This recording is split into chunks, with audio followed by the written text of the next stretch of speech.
अस्सलाम वालेकुम। आज हमारा टॉपिक है कॉग्निटिव डोमेन के जो हाई ऑर्डर थिंकिंग है, उनके बारे में आज हमारा टॉपिक है, ठीक है? तो हाई ऑर्डर थिंकिंग क्या होता है? हाई ऑर्डर थिंकिंग ऐसा थिंकिंग होता है जिसमें हमें हाई लेवल की स्किल्स की ज़रूरत होता है, जिसको समझने के लिए हमें हमारे पास जो है ना ज़्यादा स्किल्स का होना ज़रूरी होता है, ठीक है? जिसमें हमें ज़्यादा लॉजिक और ज़्यादा हमारे दिमाग को लड़ाने की हमें ज़रूरत होता है, तो इसलिए इसको हाई ऑर्डर थिंकिंग कहते हैं। जबकि लो ऑर्डर थिंकिंग में हमने पिछले लेक्चर में हमने पढ़ा था, जिसमें हमने नॉलेज को पढ़ा था, कंप्रिहेंशन को पढ़ा था और एप्लीकेशन लेवल को पढ़ा था, ठीक है? पहले ज़माने में जब हमारे टीचर जो है ऑब्जेक्टिव्स तैयार करता था, तो वो लोअर ऑर्डर थिंकिंग के हिसाब से ऑब्जेक्टिव्स तैयार करता था, जिसकी वजह से हमारा लर्निंग जो है इतना ज़्यादा इफ़ेक्टिव नहीं हो पाता था। लेकिन आज का जो टीचर है, जो मॉडर्न टीचर है, उसको चाहे कि वो हाई ऑर्डर थिंकिंग को भी अपने माइंड में रखते हुए ऑब्जेक्टिव सेट करे, क्वेश्चंस बनाएँ, ठीक है? तो जिससे स्टूडेंट के अंदर जो है ना काबिलियत जो है वो ज़्यादा से ज़्यादा आ सके। तो हाई ऑर्डर थिंकिंग में सबसे पहला जो स्टेज है वो एनालिसिस लेवल होता है, ठीक है? Analysis level able to breaking information into parts. यहाँ पे क्या होता है, स्टूडेंट इस काबिल हो जाता है कि वो दी गई जो मालूमात है, जो टॉपिक है, जो सब्जेक्ट है, जो मज़ामीन है, ठीक है? जो भी उस चीज़ को दी जाती है उसको वो अलग-अलग टुकड़ों में हर पार्ट्स में जो है ना उसको देखते हैं। फिर उसको उसकी जो रिलेशनशिप है उसको समझने की वो कोशिश करता है, ठीक है? Understand relationship. यानी जो सब्जेक्ट उसको दिया था, जो टॉपिक उसको दिया था, ठीक है?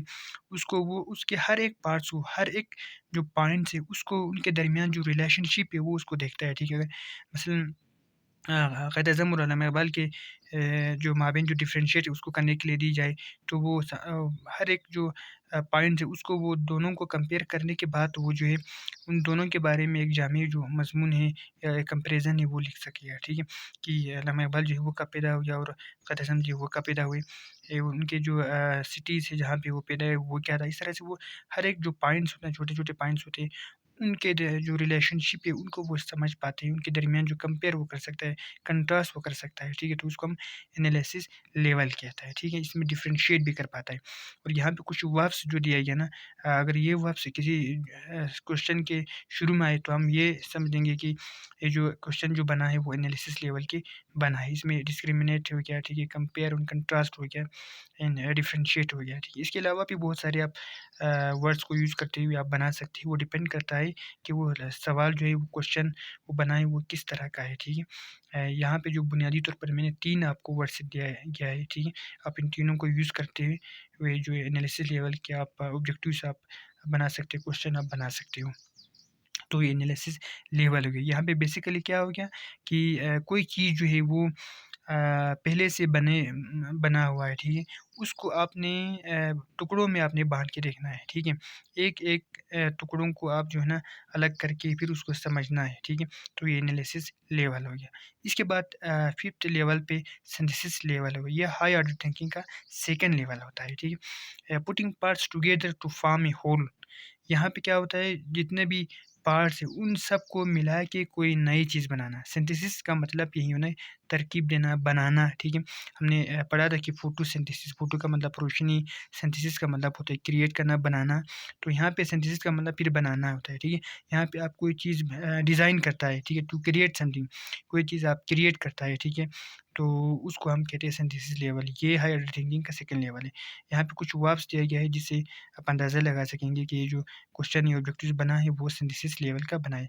क्रिएट करना, ठीक है? किसी चीज़ को बनाना, कंपोज़ करना और डिज़ाइन करना। और भी बहुत सारे वर्ड्स आप यूज़ कर सकते हो। इसके बाद कॉग्निटिव डोमेन में जो लास्ट था वो इवैल्यूएशन लेवल या इवैल्यूएटिंग लेवल था।